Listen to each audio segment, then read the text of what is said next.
Builders, backstories, breakthroughs. This is the journey in conversation. Hey everybody, welcome back to another episode of The Journey in Conversation. I am privileged to have with me here in our virtual studio today, Reed Hansen, founder and CEO of the marketing agency MarketSurge. How are you doing, man? Doing really well. Thank you so much for having me. Glad to have you here on the show. So, you and I have a lot in common. We both have spent a lot of our careers working in marketing, sales, advertising. You are the founder and CEO of a marketing agency today. So I'm pretty excited to get into this conversation. Why don't we start off for the folks at home with a little bit of your origin story? Tell us where you came from, what you're doing, what you're all about. Give us, the high level view. Yeah, absolutely. Well, at a high level, I think I couldn't say I would be here today without my experience as a young child working with my father, who had a landscape architecture company. He was a small business owner and did some great work. And when I was 8, he started taking me after school to work on job sites with him. And that was like pulling weeds, piling rocks, what an 8-year-old kid could do.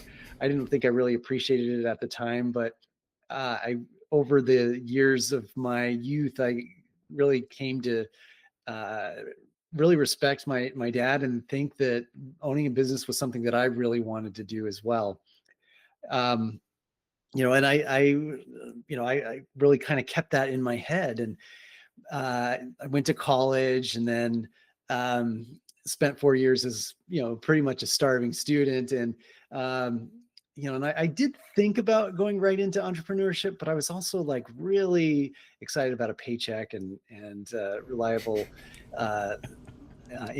benefits, all that, So I did take a job with a startup and worked in sales and in the tech industry for several years, got my MBA from Michigan. And then sales wasn't a perfect fit for me. I enjoyed a lot of aspects of it, but I'm a bit introverted and liked more of the planning and kind of the thinking aspects of the job, less the happy hours and talking to people. And it was just kind of funny. But I did end up at a digital marketing agency. Actually worked at 2 agencies and really enjoyed that much more. It was much more of a sales and strategy role where I was planning projects, helping the client to design either the app or the campaign that they were to build to help grow their business. And did spend a few years in higher ed, helped my wife build up her photo studio and coaching business. And, took the opportunity to, when I could, there was an opening and I leapt on it, and we started the marketing agency and took a lot of our learnings from the photo studio and my agency life. And we rolled it out for other small and medium-sized businesses, and it's been going great. Yeah, and there's, having kind of a background myself in kind of the boutique agency world, there's so much value that you can offer to your clients when you've done a lot of things. Like the value of integrated services, I feel is really underappreciated by some agencies and by some business owners. Like if you don't have to manage 1 or 2 or 3 or 4 or 5 different agencies for different things, if you can get it all kind of under one roof, that's a big deal, especially if your clients are SMEs. Like, do you find that that's kind of a part of your value prop, a part of your business, like the all under one roof sort of thing? Leave it to us, we're good. Absolutely. And we actually just started with a CRM. And so we took the platform, the Go High Level platform, and white labeled it. But we had a lot of learnings from working with Liz's studio to what was optimal. We had some templates and processes that we had in place and then could easily drop into new accounts. But like you said, over time, we've added additional services because we were finding that as we were taking on a new client, that they also had an ads provider or an SEO provider or a separate website designer. And we just thought the more value we could offer, the better.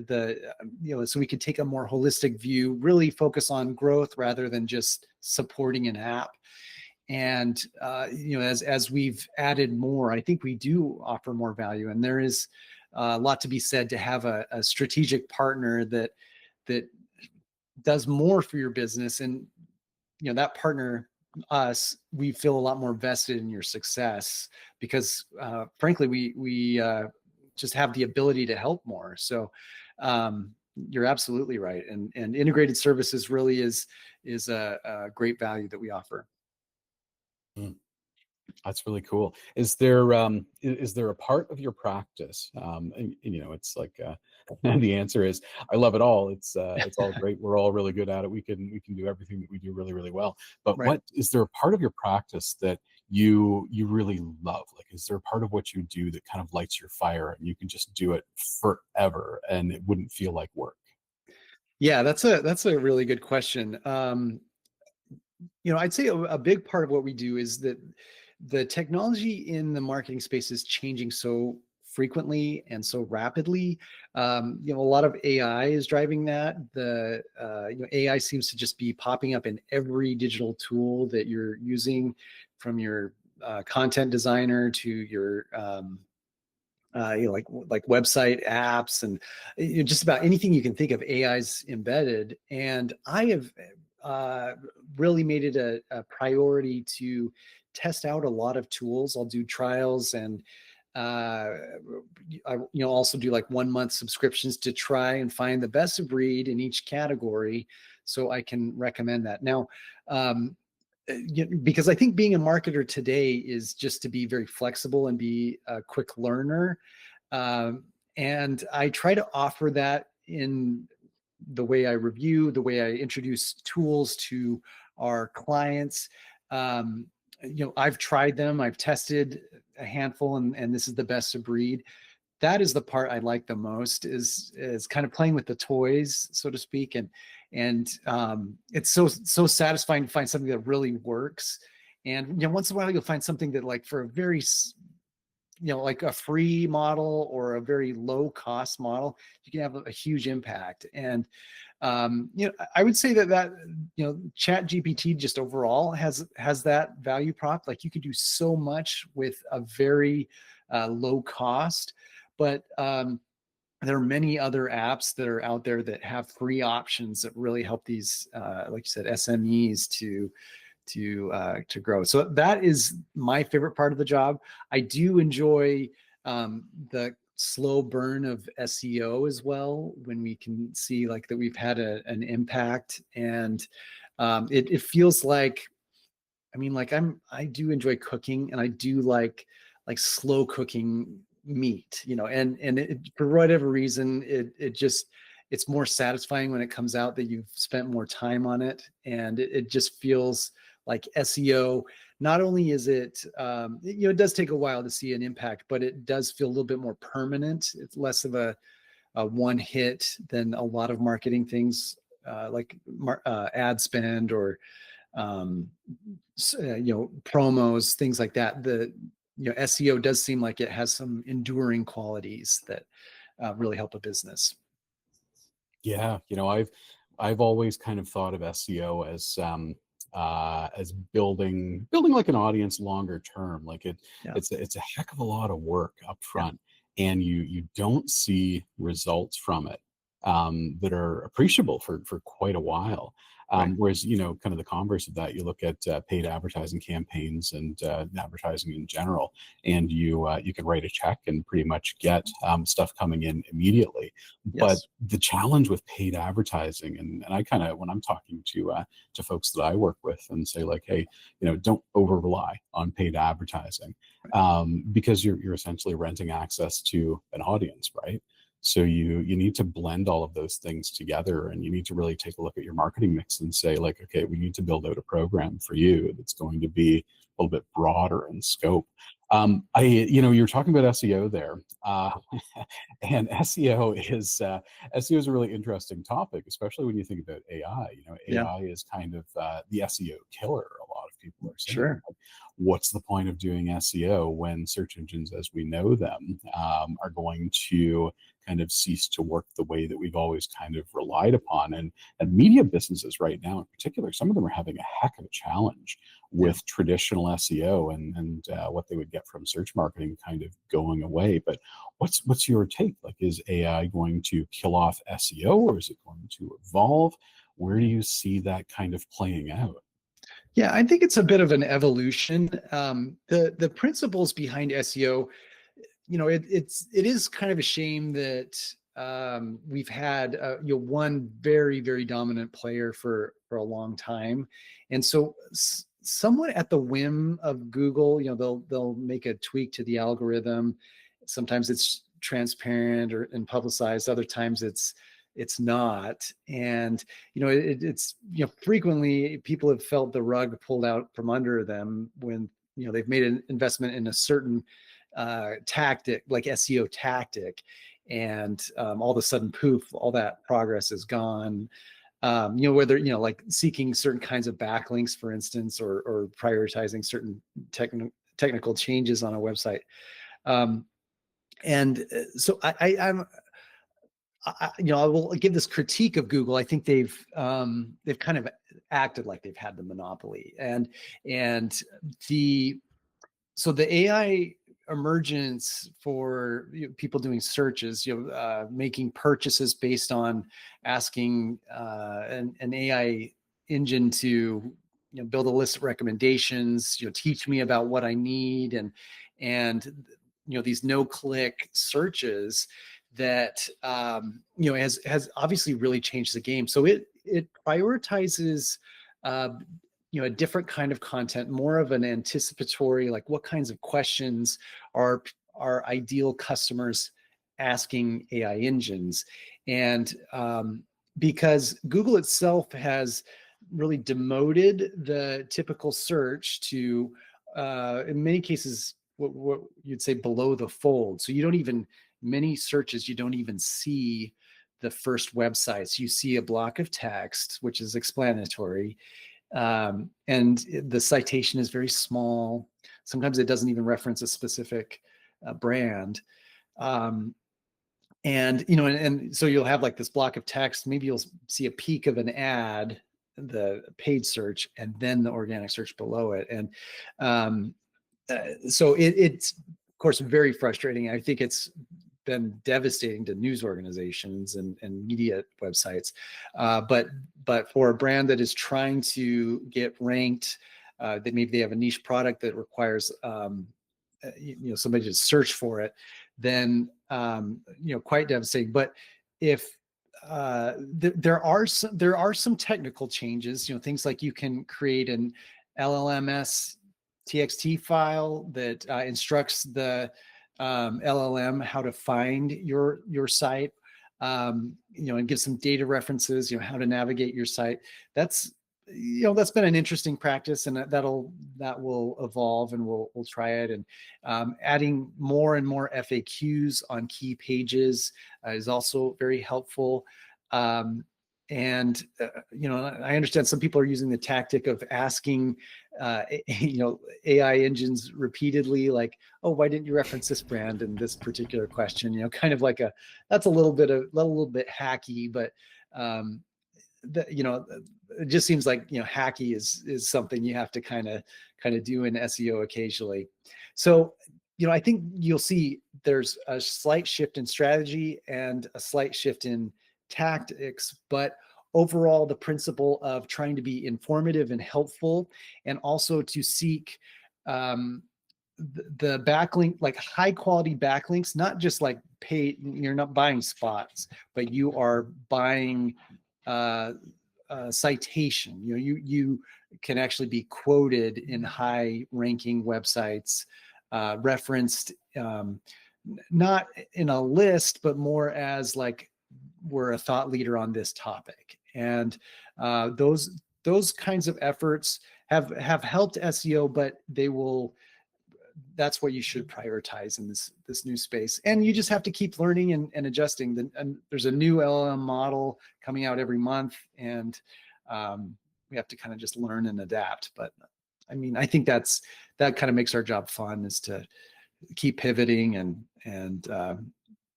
but there are definitely some universal principles about being helpful and informative, and somebody that can be quoted on a major website. Yeah, and that makes a lot of sense, because I guess whether you're accessing information or knowledge from a web browser, from a search results page, or whether you're accessing information or knowledge from the UI of a large language model, the fundamental thing that's going to kind of influence the recall and presentation of those results is authority, authority of the thing. And that's kind of a fundamental part of SEO that's been around since like the beginning. So it makes sense that it would transfer over to the AI kind of space. I often wonder, you talked about AI references in Google search, which is it's kind of that blend, right? And I'm old enough that I remember the days when everybody got super mad that paid ad placements displaced all of the organic content above the fold. So you had to go down below the fold, which is kind of a weird concept to start with, but that's what it is, just to get to your organic results.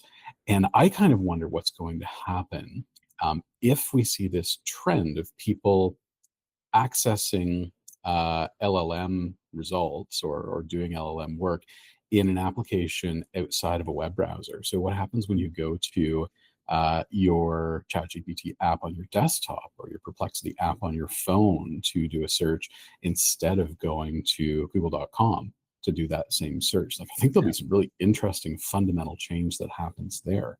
And you think about companies like OpenAI. They, I think, were running I saw something in Tech Radar. They were running a pilot on paid search results in kind of the AI generated content. And you kind of think about that, like from the standpoint of the user, like what's the best thing? Is it for those companies to have advertisers as their customers, so the actual end user, their needs aren't necessarily at the top? There's going to be a lot of fundamentally interesting change, I think, and I'm there for it.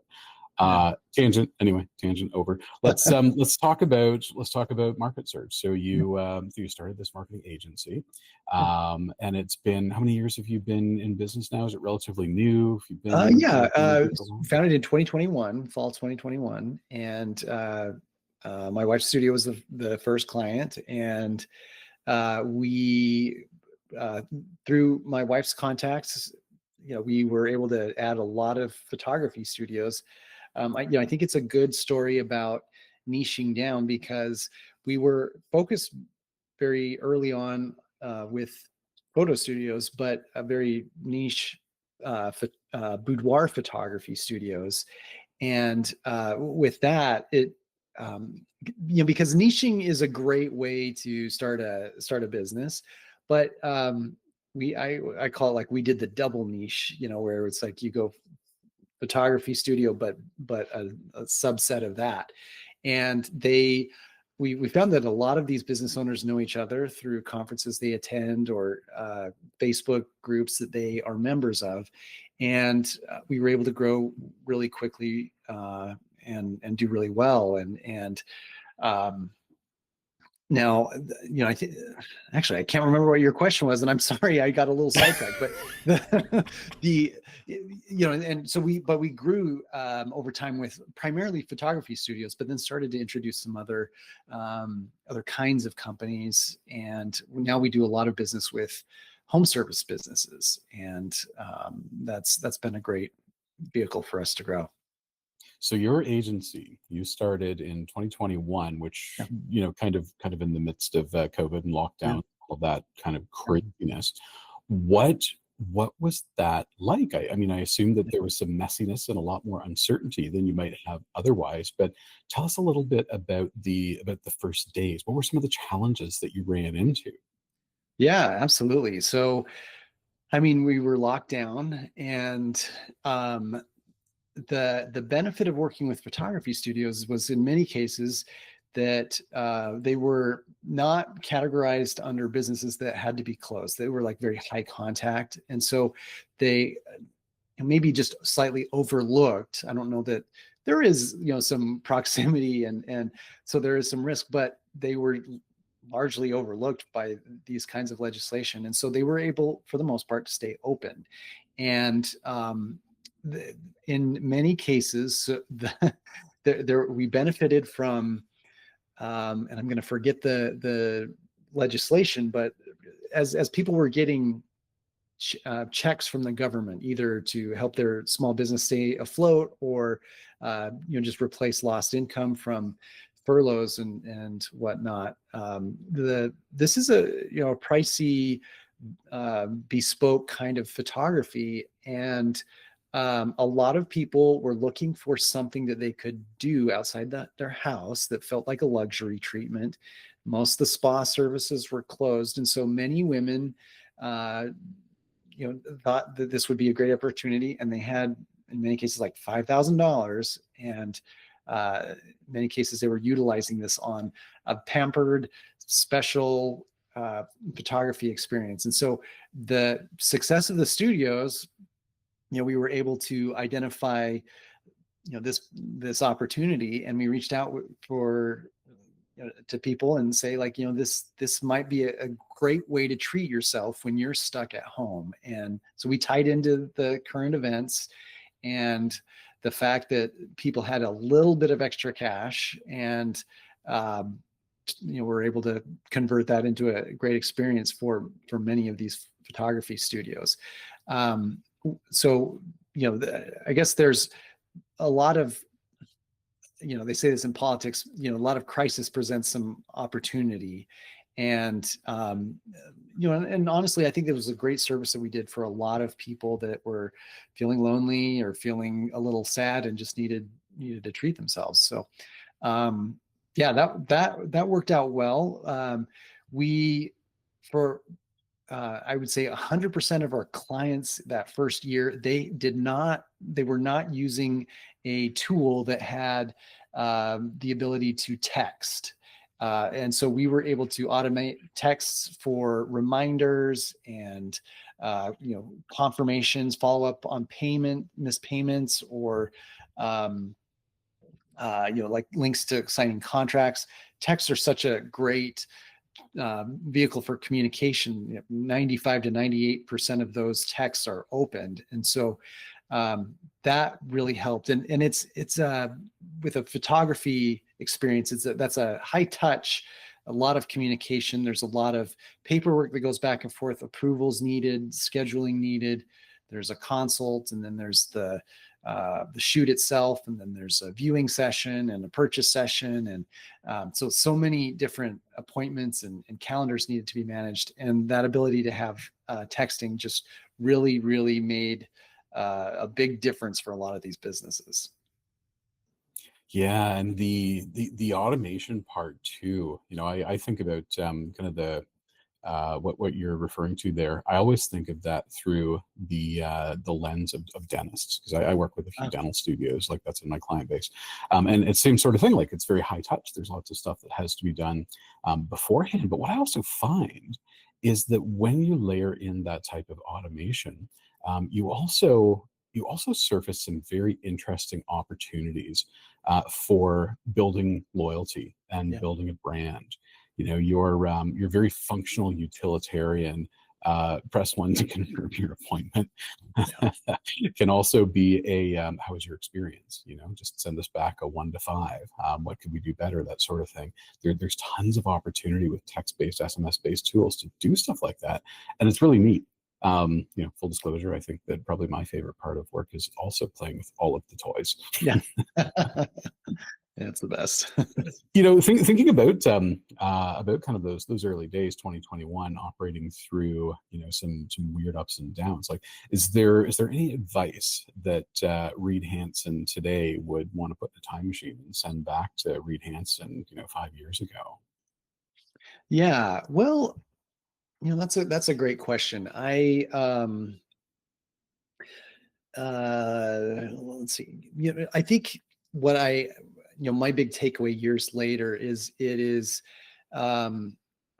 were really focused on the technology adoption, getting people to sign up for the CRM at the time. And, it was a very valuable tool.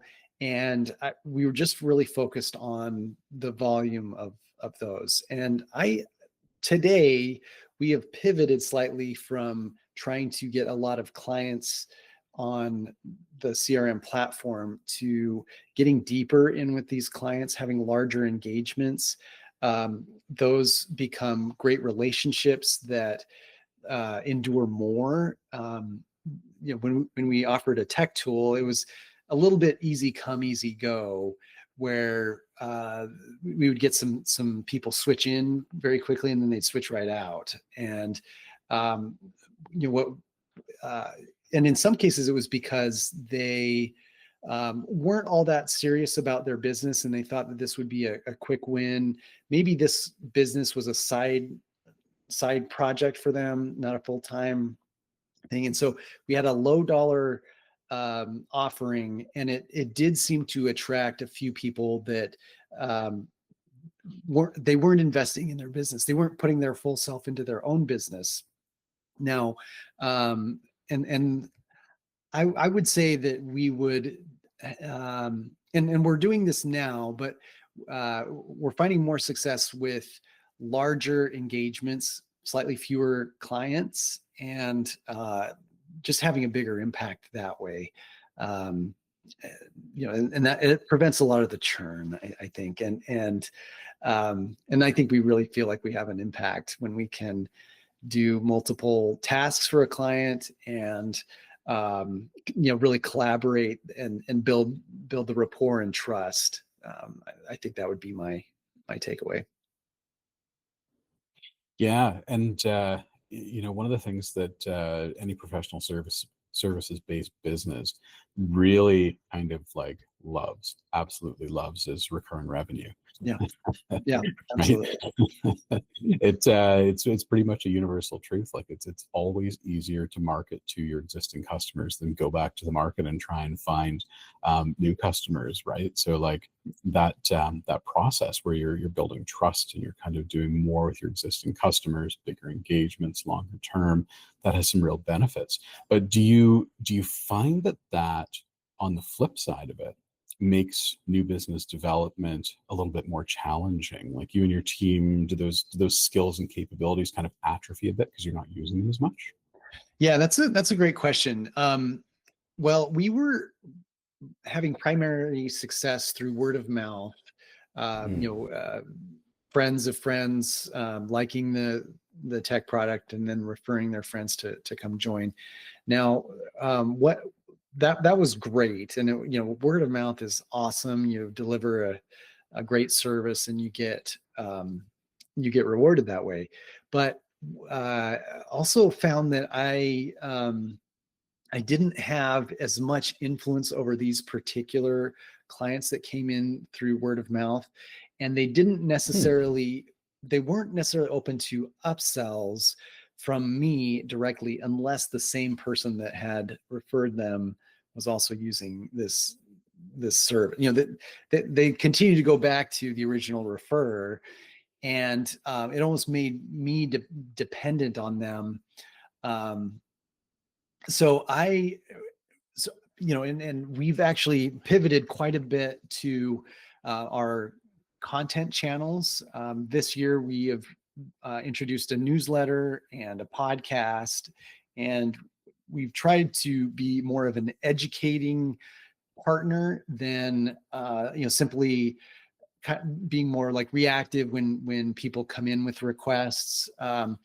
And that has been a lot more productive. So I would say, yes, the word of mouth referrals have kind of come down. We still do get some, but we've repositioned ourselves to educate the population, try to get more people subscribing to our newsletter, learning about what we do, and engaging based on our expertise rather than kind of having some interconnected relationships. So and this seems to be working for us. We're starting to see larger engagements and more clients willing to have strategic conversations with us, more open to talking about the big picture of their marketing or their revenue generation. And that's what we want. And long term, I think that's how we'll really have a sustainable business, and not just like kind of have these big booms and busts when people make changes. And I would say too, like we would have occasionally like a competitor would throw out a price promotion, and the switching costs were relatively low, and so that was very frustrating. And since they all knew each other, they would tell each other, and so I was like kind of like in the community of these kinds of photographers, but not really an authority in that community, if that makes sense. I was more of like some of the business members took the authority position, and they would make that determination. Let's all switch to this because this is a lower price. So anyway, it was it's good to have authority with your client base, and definitely something to be aware of. Not be subject to the whims of somebody else that has a lot of reputational authority in your client base that just is willing to switch at any time. So Yeah, and you mentioned strategic partnerships Yeah. there when you were talking. In the when you have this kind of this dynamic in your market that you're playing to, where your switching costs are low and there's price sensitivity, and your clients can kind of easily go from you to a competitor without a whole lot of fuss. I find that there's some opportunity for professional services firms to say, okay, we can create stickiness based on being an advisory-based partner as well as what we do. So we kind of build those strategic partnerships with clients in a way that creates stickiness. Have you found any success around that concept? Or you mentioned you launched a podcast. Is that kind of the play there? You want to create stickiness through that partnership-based sort of advice giving model? Like how does that all work? Like, how are you thinking about that? Yeah, absolutely. So we, by accident, my wife, somewhat simultaneous to the start of MarketSurge, decided she wanted to be a coach, and so as a coach, she is able to build up a lot of credibility with her audience, and she would refer people to MarketSurge. And then we actually had a few other coaches in adjacent photography fields that also came on and also brought their I guess you call them coaching clients or pupils. Yeah, but we benefited from that quite a bit. And so that is a really great model. If you can gain the trust, partner well with a coach in a specific field, that kind of referral is quite sticky. But over time, coaches, like small businesses, kind of come in and out of business. My wife eventually kind of got tired of being a coach, and she stopped being a coach. And I didn't necessarily want to overtly sell a course or sell a coaching program, but I recognized that more authority would come out of being an expert or an authority on certain topics. I really tried to continue to try to be a very interesting content producer on the AI in marketing topic. And I get engagement from people in our client base and people not in our client base. And I have made a lot of friends with fellow podcasters like yourself, and we appear on each other's podcasts, and I learn quite a bit and share what I know, share my anecdotes and experience, and this process seems to be really beneficial in being seen as a partner rather than a vendor. So I for a business that wants to grow that way, I think a podcast is a great mechanism. Generating high quality video content and publishing a regular newsletter. These are also other great tactics, and it's been working well for us. That's I think a great pivot to kind of move into one of my absolute favorite topics. Let's talk about failure.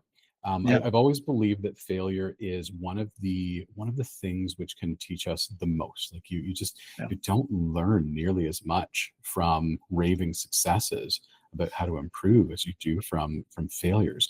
So thinking about your career, thinking about the path that you've walked, can you throw out there for us an example of something that you gave it the old college try, but it flopped. It did not work. What was that? What did it look like? And more importantly, at the end, what did you learn from it?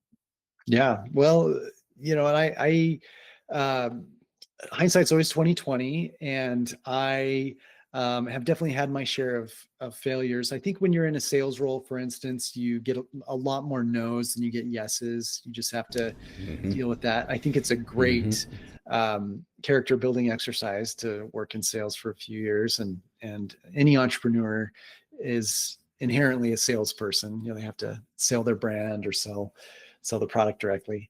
But when I was shifting from software sales to agency sales, because I thought it would be a more interesting role, I was right. It was a very interesting role. I didn't realize the gap that in skills that I would have to pick up. And I joined this agency, which was quite successful. I was able to convince the sales manager to hire me. And I acknowledged that there were some things I needed to learn. And over the 2 years I worked there, I did learn quite a bit, but the sales were slow because I didn't have enough expertise in the field to be as credible as I needed to be in front of clients. And so there were a couple of things converged. This agency was getting acquired, and they let most of the sales team go. I was included, so I only worked there for 2 years and was laid off. So it was in the process of getting acquired, and they were making some decisions about who to keep and who to let go. And I was on the list to be let go, and it was so frustrating because I had come so far in 2 years. I had learned so much in 2 years. I was like, I'm not the same person I was 2 years ago. Can I be treated as I am today, and not for unfortunately, like the 2 years I wasn't as like meeting my quota. And, and unfortunately the decision was made to let me go. But I did go to another very similar agency, a competitor, and I was able to be successful right out the gates with what I'd learned. And like being laid off is very jarring, and I felt like I just wasn't cut out for things. I was able to just hit the ground running, and I did feel like my motivation to prove myself definitely increased. I was working very hard, and I was able just to take learnings and implement them very, very closely. I've talked to a lot of entrepreneurs that are doing similar things, and so many of the stories start with getting laid off or getting fired for various reasons. Just because it's such a jarring experience, you have to retool, and it's like, these are definitely things you'd never do again, mistakes you'd never make again. And, so I would say that that particular kind of failure can often be the start of a great success story. Yeah, we people in general, they don't really like change. Most people don't like change. They don't walk a different path based on what they want. They walk a different path, fundamentally different path anyway, based on things that change or happen to them. Yeah. And I think about layoffs. Layoffs are really fascinating to me. Like I personally believe that most layoffs, especially at larger companies, are driven by rule by spreadsheet. Yeah. We need to cut this many dollars out of this column, and people are the biggest line item, so let's go.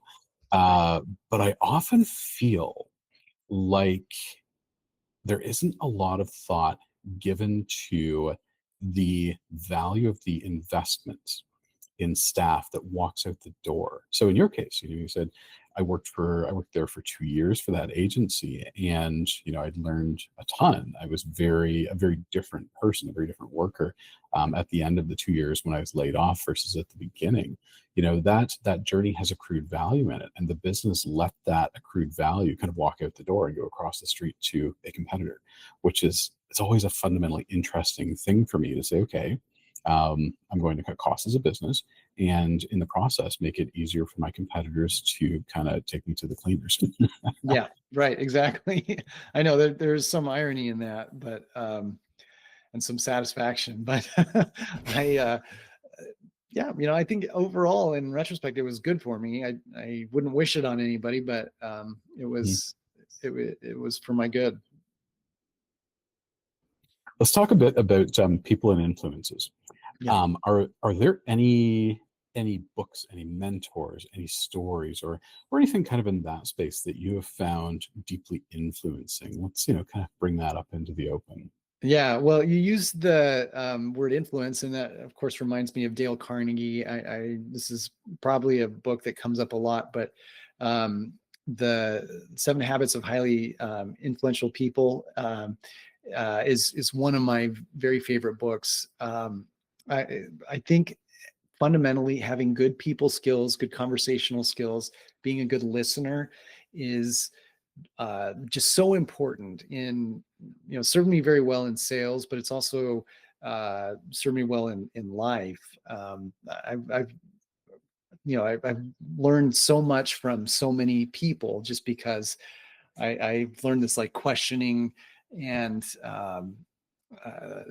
like kind of an approach of where I'm genuinely interested in people, and I can kind of show it in a conversation.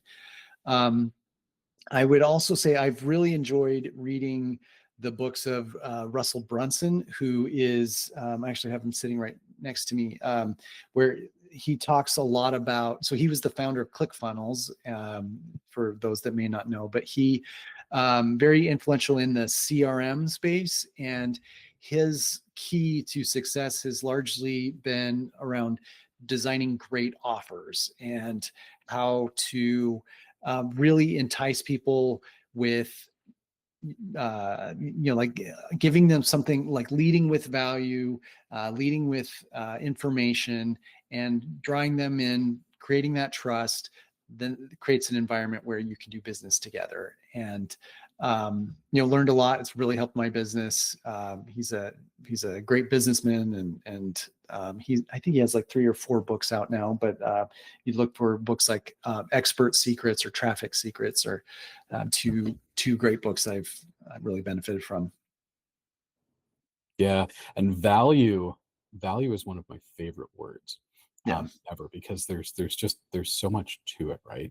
And you think, a lot of people, I feel, think of value through that lens of, okay, this is valued at $1,000, and let's give you 25% off. So now it's valued at $750, and isn't that a great deal? Isn't that a great amount of savings? Please click the button and buy it. Right. But that's not actually what value is. Fundamentally, value is about solving problems. Value is about servicing opportunities. I tend to think of a lot of this through kind of a 2-part like filter or gate or whatever. When you're working with someone, what are you, or when you want someone to buy something from you, what pain points are you solving for them? Or conversely, if you're not in the business of solving pain points, what gain points are you awarding to someone by the virtue of them working with you.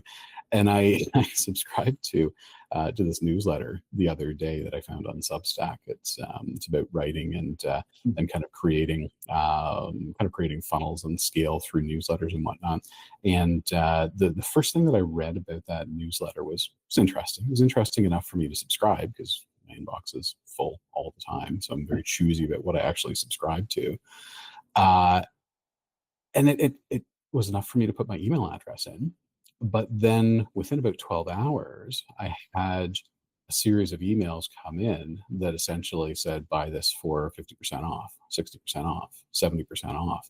And there wasn't actually a case being made about why I should buy and what value was coming in. They were leaning on that price thing a little bit too much. Ah, And I think that's quite common. I don't yeah. think that a lot of people think about value through that lens of, what am I actually doing for you by offering something out into the world? Right. Yeah, absolutely. And it is a good exercise to really identify, like, yeah, what are we doing? Like, it's not an exchange of dollars and time or dollars and software code. It's the point of this is to accomplish something, and is it to give you freedom, give you, a better lifestyle? Is it, do for a good cause? Like these are things you really have to get to in an offer to drive trust and build a working relationship. Yeah, and purpose. Purpose is a big one for me. What's the purpose for what we're doing here? Whether it's some large, grand societal purpose, or whether it's a very narrowly defined purposes, and my purpose is to help you do X with Y. Right. What are we doing here? I think about a lot about Simon Sinek's now, almost 15-year-old TED Talk. Let's start with why. Okay. Yeah. Oh, actually, I'm familiar with that. Yeah, that's a great one. Yeah, it really flips it on its head. I was talking about this with someone the other day. Like most companies, they talk about what they do, how they do it, and maybe a little bit about why they do it.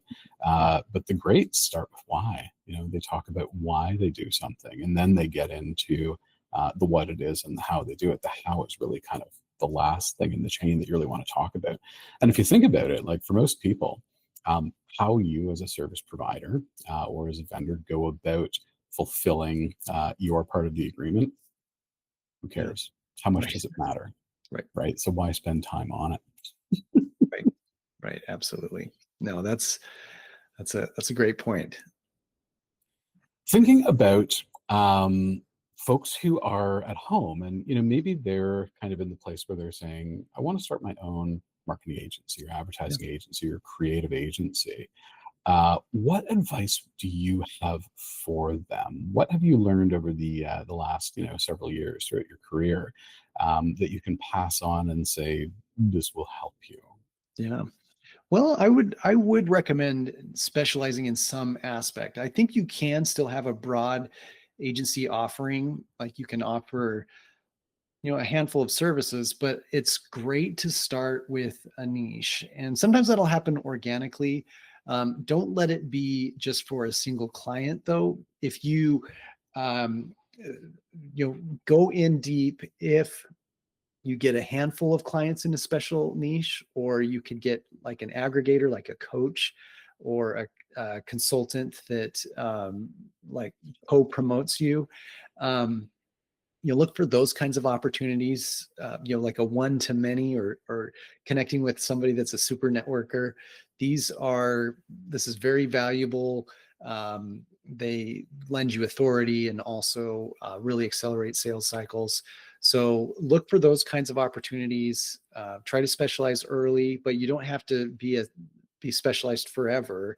But to get some of those early clients, working with a networker, coach, consultant, those are that's a great way to get off the ground. All right.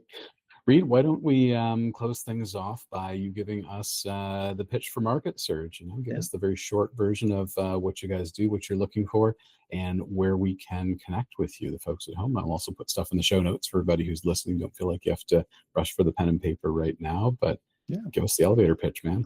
Absolutely. So at MarketSurge, we build lead machines that work while you sleep. So if you really want to grow your business, grow your revenue, sleep better at night because you are, while you're doing your job, your lead machine is still working. We're the agency that you should partner with. We will help with SEO, ads management, marketing automation, to keep those leads coming in, even when you're on a job site or in the photo studio. You can find us at marketsurge.io. You can email me at reed@marketsurge.io, or check out our podcast, marketsurge.io/podcast. All right, we'll leave it there. Reed, it's been an absolute pleasure. Thank you for joining us on the show, and we hope you have a spectacular rest of your week. Same to you. Thank you, Paul. Thanks for tuning in to The Journey in Conversation. If you liked this episode, follow or subscribe so you don't miss the next one. More builders, more breakthroughs, coming soon.